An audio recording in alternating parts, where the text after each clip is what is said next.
J'ai vu un reportage ce week-end, un truc politique sur l'hyperlibéralisme. Et apparemment, on vit dans un système d'exploitation. Je sais pas. Mais pas du tout, du tout, du tout, du tout.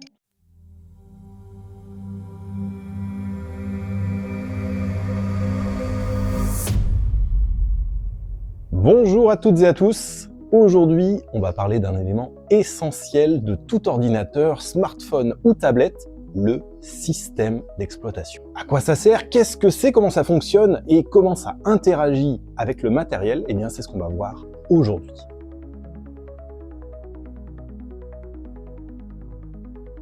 Avant tout, il est important de savoir qu'à l'origine, les premiers ordinateurs n'avaient pas de système d'exploitation.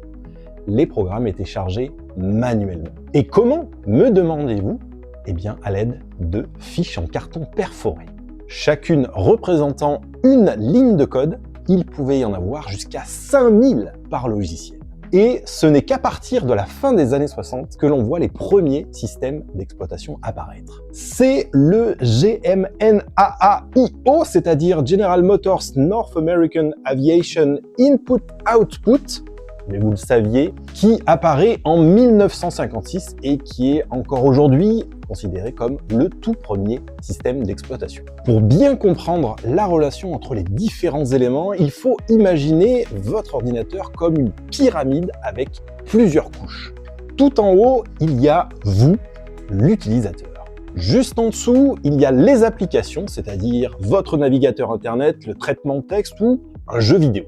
Ensuite, le système d'exploitation Windows, macOS, Linux. Et tout en bas, le matériel, le processeur, la mémoire, le disque dur, la carte graphique. Alors, en schématisant, voilà comment ça marche. Quand vous cliquez pour ouvrir une vidéo depuis votre navigateur internet, l'application demande à l'OS « Hey, je veux lire ce fichier !» À ce moment-là, le système d'exploitation traduit cette demande en instructions que le processeur et la carte graphique peuvent comprendre et renvoie l'information traitée. Le système d'exploitation gère tout un tas de choses en coulisses. Il alloue la mémoire à chaque programme, il organise les fichiers sur le disque, il gère les périphériques, clavier, souris, imprimante, etc. Et surtout, il organise les tâches pour que tout fonctionne sans conflit. Et pour cela, il utilise des pilotes ou drivers qui sont comme des traducteurs entre l'OS et chaque composant matériel. En résumé, le système d'exploitation, c'est l'interface invisible mais indispensable entre vous et la machine. Sans lui, votre ordinateur ne serait qu'un tas de composants silencieux. Alors, la prochaine fois que vous allumez votre PC, pensez à ce chef d'orchestre numérique qui fait tout fonctionner. Merci d'avoir regardé cette vidéo. Si ça vous a plu, pensez à liker, à vous abonner, à commenter et suivez-nous pour plus de contenu sur YouTube et LinkedIn.